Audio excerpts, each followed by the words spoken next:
mathematicians let us do some experiments, including studying human body, including, as I said, crystal growing, including biological experiment growing protein crystals.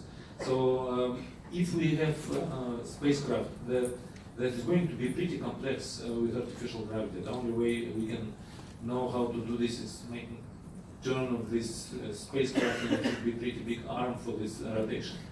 But in this case, observations are going to be difficult. You cannot do all experiments you do in weightlessness. So this is a trade-off.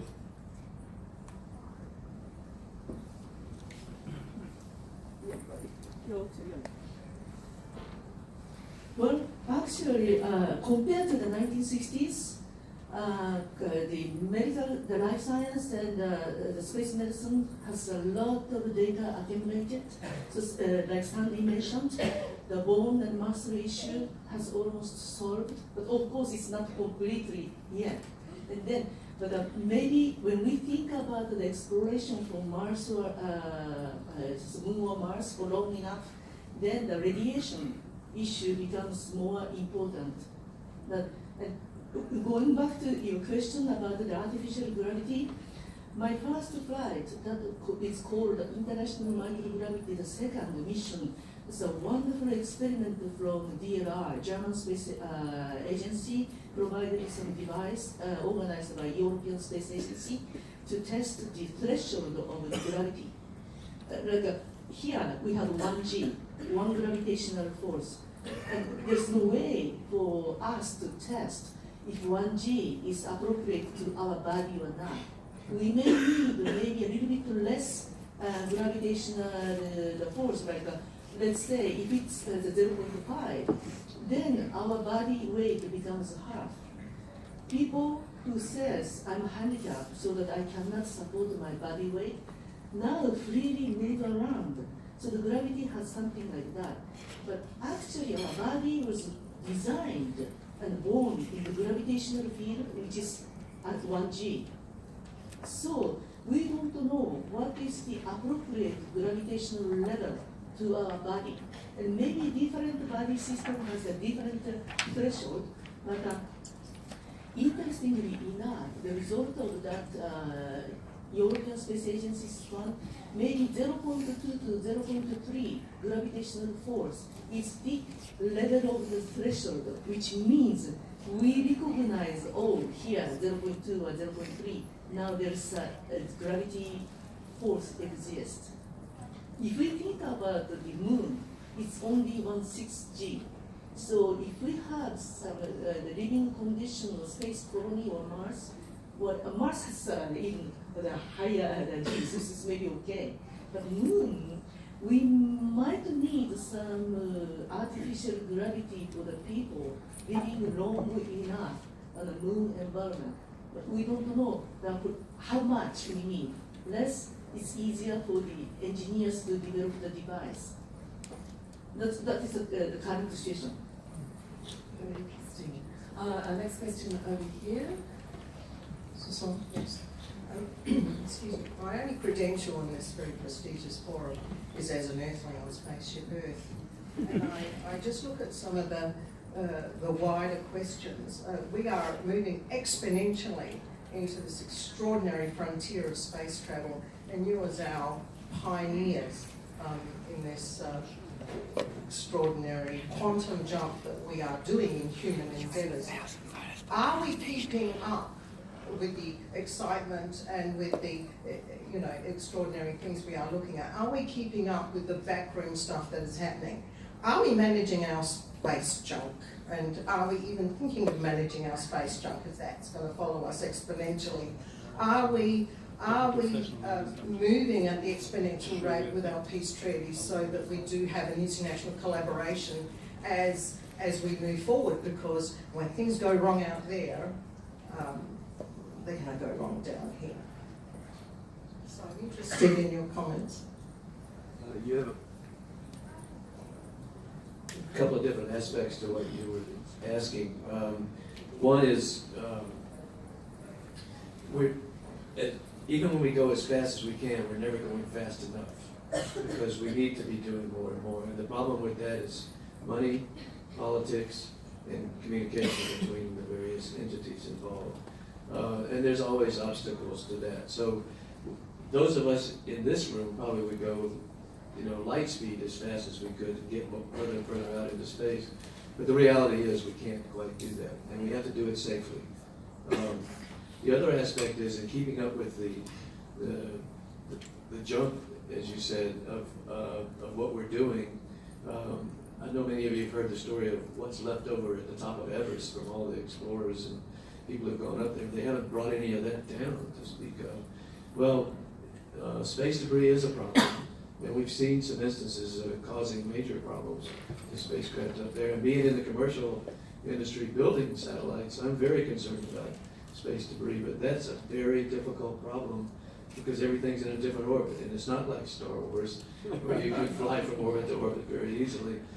It takes a lot of energy to do that. But it's a problem we have to solve, or it's going to become potentially catastrophic, because a few collisions that start a chain reaction are going to make it very difficult to operate either in LEO or GEO. And so all of us here are very concerned about how do we manage that. Actually, a few words about this problem. The international community is very concerned about all these problems, about the space junk and about other problems connected with the safety of space flights. I had the opportunity, me and Jackie Mukai, to be chairmen of the UN Committee on the Peaceful Uses of Outer Space. I was twice. She was the chairman of the Scientific and Technical Subcommittee. And at this level, the problem of the space debris is discussed from a long, long time. And long time ago, many years ago, were adopted some recommendations for space agencies and for nations, for all institutions involved in the space activity. And step by step, these recommendations are applied by space agencies. So, but they are not yet mandatory. It's quite impossible to set something mandatory from the very beginning, but most of these recommendations become mandatory in time. And really, we are concerned about these problems. I would just add, there is a lot of international concern and recognition of the space traffic management and orbital debris problems. It's a little bit analogous to climate change insofar as everybody recognizes it's a problem, but implementing the change is, in general, expensive, and businesses don't like to lose money. And so what is the mechanism by which you impose some sort of international regulation? And I think that the efforts that Doreen mentioned, which start internationally, but then can filter through the national regulatory bodies.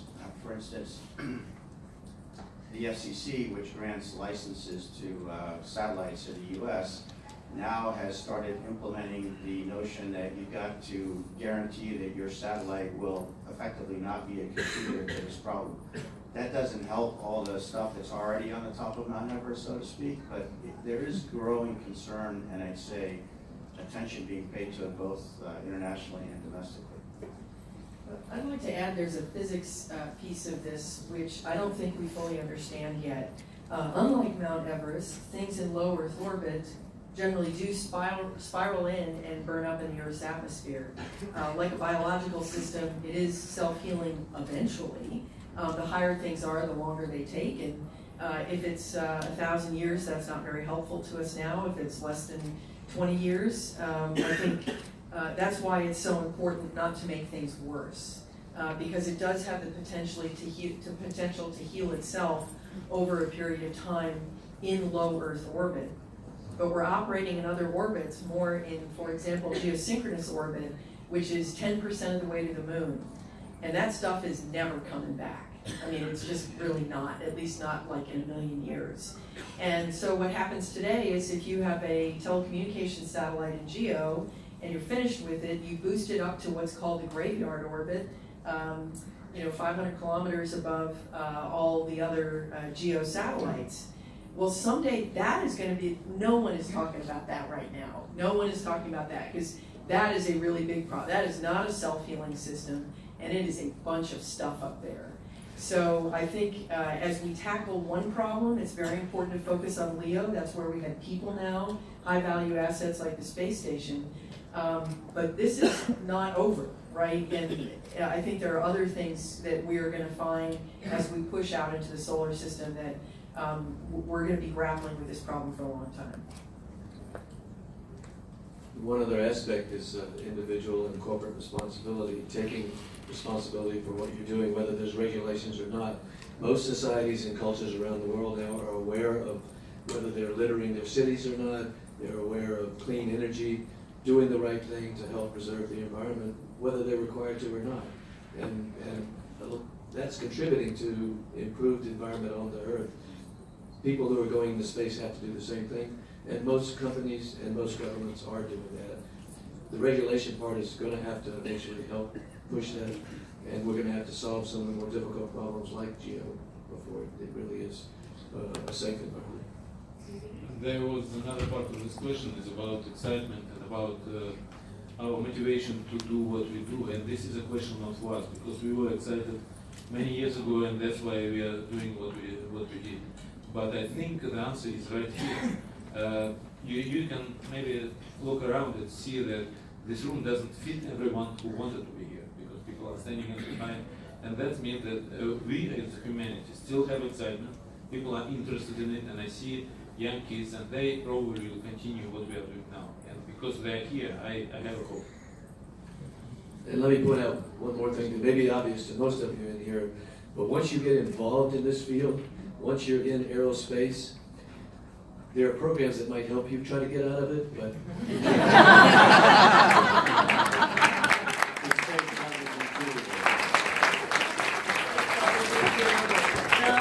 I'd like to give someone way down the back on this side a chance to ask a question.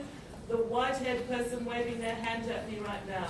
Our poor, hard-working microphone runner is doing a wonderful job. Thank you very much. My question relates to President Kennedy's famous statement that we're going to go to the moon. And in '69 we were there, and I sort of vivid recollections of watching that on the black and white TV at the time. But 3 years later we stopped going to the moon, and I suspect we traded off the costs to the International Space Station. Today we're now talking about going to Mars, and still we haven't yet gone to the moon. And I would expect the moon to play an integral part on any further interplanetary exploration. Maybe I would like your comments on that. we could take several hours debating that. And it's been a topic of discussion at the conference here. What order do we do things? What's required for the steps to eventually get to Mars? And people are working on that very hard. And I think the Deep Space Gateway will be one of the first steps. And then specifically what we do after that, people will figure that out. But we're going to have to do it as an international community, in my opinion. And so that means we're going to have to work out a lot of differences and make compromises on goals, but bring everything to bear. I'd like to address the Apollo question because I think it's incredibly important, especially as Australia goes forward with the space agency. It was not the goal of the Apollo program to keep going back. If you listen carefully, it was to put a man on the moon and return him safely to Earth. And so the program was never structured to be a sustaining environment, right? It's a huge logistics tale to take care of people as those who lived on board the space station and companies like Frank's that provide commercial supplies to the space station. That is a massive, massive logistics effort. And we have learned a lot from doing it in low Earth orbit. At some point though, if we want to go to Mars, if it's not just going to be like Apollo, where it's a one-off, where we send someone there and they come back and we all dance around and then nothing happens for 60 years again, we can't have it that way. And that's one of the things that is, to me, most exciting about the commercial providers, because we have to have that logistics tail. For people who came to America and Australia, the reason why they could come is because there was a shipping industry where they had commercial boats and they could buy a ticket and come and hope that they would get supplies that they couldn't build in situ and mail and things like that. And I think the moon is an important consideration because you can imagine that a logistics structure probably is going to need caches and waypoints and things like that. And so I think as inspiring as Apollo was for all of us, I hope that we're thinking about Mars in a more sustainable way. I think it's, to me, a kind of no-brainer.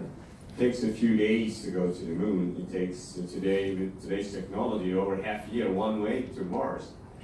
And you can go and learn and train and learn so much on the moon is close by before you take the risk to go to Mars. So not going back to also the surface of the moon and learn a lot before going to Mars is just stupid. Actually, one word about that. So we are still pioneering. We went on the moon and now think that it's very difficult to reach Mars, but we'll reach Mars. And the moon will be an easier step. Think what will be when we think to reach Pluto. And Mars will look like simple things. Simple, of course, not so simple, but an easier thing. Now, at least at European level, it's raised a new concept of the moon village. Moon village, it means that the people, the agencies, different institutions, private, public, will reach again the moon. But let's work together. Let's work as a unique concept. Everybody will bring on the moon something, telecommunications, mining, exploring, science, and so on. But let's do it in a concerted way. Let's do cooperating and bringing anytime something that could be used by others as well, like in a village. This is the concept of the moon village. It's just spread, it was presented at this Congress, and of course in the next year we'll develop. One other aspect that may be obvious to everybody is when humanity settled or explored the United States and Australia, there were already people living there. There were already resources that could be taken advantage of. And even if the supply ship didn't come for a year, it didn't matter. You could still find food, you could build shelter, you could keep warm.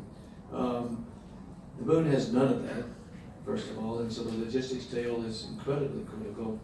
We don't know for sure whether we can modify Mars or operate on Mars in a way that is somewhat self-sustaining, but it'll be a long time before it's completely self-sustaining. So colonizing the moon or Mars or any other planet in the solar system is way, way out there. It's always going to have support from Earth.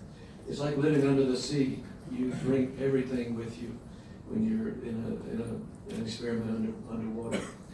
Humans can't go anywhere without an oxygen supply. And both of those planets will require that we carry our oxygen around all the time. It's really hard, and I hate to throw cold water on it because we'd all like to do it next year. It's really hard, but we got to keep working at it or we'll never get there. One day. I'd like to take a question if we can get down to the back of this side. Maybe that person in black with their black with red stripe. You, yes, you. If we can get the microphone down to you. Everybody has a microphone. That's a good example. Can I start my question? Super quickly. Very quickly, this is in regards to human spaceflight. I think you guys are the most qualified to respond to this, which is in terms of going to Mars. There are so many issues. We've got cost issues, we've got psychological issues over such a long distance. What do you guys think are going to be the biggest issues for us? Like, we've seen all these amazing new concepts going out there, but as people who have spent so much time in space, do you think it's going to be working together for 3 years in a little spaceship, or is it going to be technological stuff, or funding this, or just the amount of time it's going to take to develop the whole thing? What would you say? Funding. Well, funding is the biggest issue. I mean, if we got the same kind of resources as the US got during, or NASA got during the Apollo days, we could probably be on Mars in 10 years. The world community would give that kind of support. So make the economic political decision, and then let's engineers solve the problems. We'll solve it.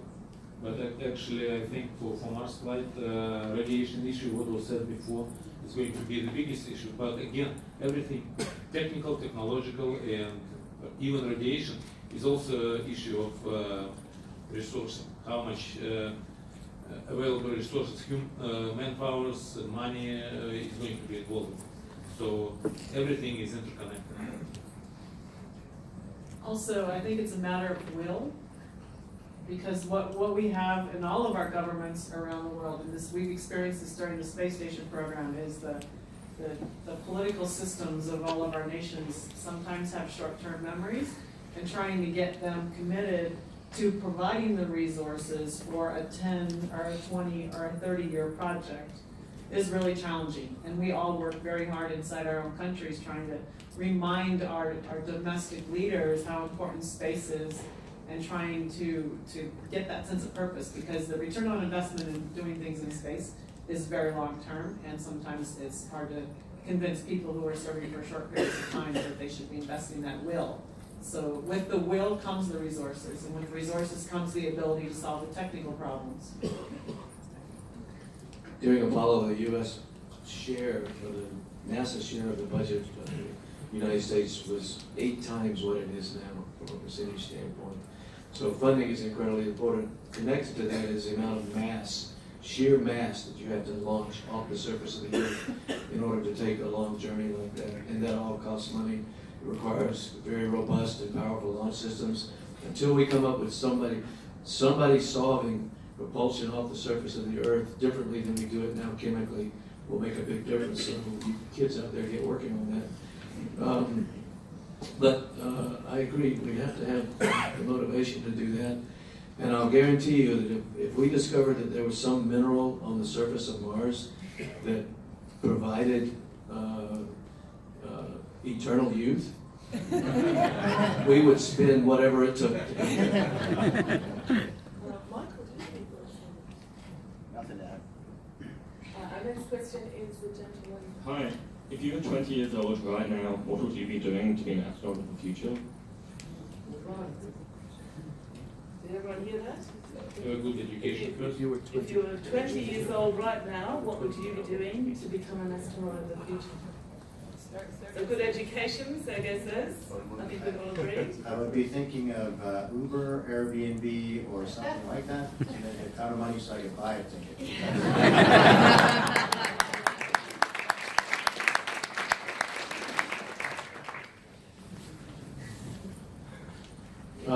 Actually, I think about being 20 quite often, but 30 was a better age. But and I get asked this question quite often, and what I tell young people is, find what your passion is, do what you love doing. If it's in a technical field, or engineering, medicine, geology, whatever, so much the better. But just be really good at it. And if you do something you love, you're more likely to be really good at it. And if you're given job assignments that aren't exactly what you had planned on, work even harder. Do the absolute best you can on those, because you're proving to yourself that you can succeed no matter what. But just stay on that path, because the likelihood, we're all very fortunate here, the likelihood of being able to be an astronaut for us was very low. We were all in the right place at the right time. So many of you won't be able to actually go into space, but you should be doing something you'll enjoy for the rest of your life. And if one of those side trips takes you into space, so much the better. Yeah, I can agree, and I was being a little bit tongue-in-cheek before, but I do think that 20 years from now, government astronaut programs will not be the only ones available out there. So what's really important is to succeed at whatever you choose, and the best way to succeed is, as Frank said, to pick something that you're really passionate about, because you'll be good at it, you'll succeed, and that'll give you your best chance, whether within the government or in the private sector. Well, I'm actually going to ask the next question, since I feel I have certain rights. There's something very special in our panel this afternoon. We have people who have flown on 3 different space stations, and I don't think you get them all in the same place very often. So, Soviet 6, Mir, and the International Space Station. So I'd be really interested in what the members of our panel think are the main differences and similarities between those very different environments that were sort of all rolled up into the International Space Station at the end of the day. You're the only one. Maybe I have to start because I flew on Salyut 6. Salyut 6, as you know, was only one module space station with 2 docking points. So on one side was docked the Soyuz T4, the spacecraft of the main crew. They were Kovalyonok and Savinykh. And on the other side, the visiting spacecrafts were docked. So our Soyuz 40. I flew on the last Soyuz of the first generation, Soyuz 40. We had automatic programs on board, not computers. Don't think about computers, don't think about the electronics we have now. But they did their job. They were built in such a way to accomplish all their duties. So the automatic programs, you just push the button and listen, click, click, click, book, click, click, click, click, book. It was turning on, turning off, and we could adapt a little bit at time, making the programs to work faster or slower. That was the only thing we could do from the automatic point of view. What means Salyut 6? Salyut 6 was at that time the most complex space station. So actually the Russians had the experience from Salyut 1, 2, 3, 4, 5, and 6, and the first international crew flew on Salyut 6. Actually in 1979, Vladimir Remek from the Czech Republic, Czechoslovakia in that time, was the first non-Russian, non-American who flew on board the space station. So I was the 103rd person in the world flying on board this space station. So the module for me, flying for about 28 hours on board Soyuz 40, a very small spaceship. In the command module, the space in front of us was like the space in the front of any car you drive now, a small car. Floating inside the space station, it looked for me amazing big, the space, but they were about 80 cubic meters of air inside. Watching now the movies from the International Space Station, you can hide there, you can lose yourself in there. There are many, many modules. It's completely different than we have. But always, with all these differences, we had all necessary things to live and work properly on board Salyut 6. And maybe I will add a little bit that actually all these Salyut stations were different stations with different capabilities. First one was had only one working system and was not able to refuel. Then we had extra docking ports, we had capability to refuel, and different stations were really different. Mir station from Salyut stations is different because it was multi-modular, and it's actually allowed us at a certain point. It also was international because people were flying, people from different countries had experience to fly in space, but majority of pieces was built in one place. And that showed current level of technology, because when we transitioned from Mir station to International Space Station, that was the next step, because even some pieces were built in different places. And usually for the space facility, we try to make tests on the ground to be sure that pieces are fit to each other, all connections made properly, there is no electromagnetic interference and things like that. But on International Space Station, some pieces never met each other until we took them in space. So it's really different levels of technology, different capabilities. Now on station we have two different power system, because on American segment is one voltage, on Russian is another. We learned how to make it compatible. So everything was not easy, and sometimes it seemed like people were floating in space on Salyut, people were floating in space on Mir and on ISS, but really way we did things were different, and we really evolved in being capable to build new and more complex space structures. I fear to say we're just about out of time, and I know that you all have so many questions that unfortunately we don't have time to get to today. So the only thing for it is to keep coming to international astronautical congresses, the future astronaut panels. So thank you all for coming today and for your very insightful and interesting questions, and please join me in thanking our wonderful panelists.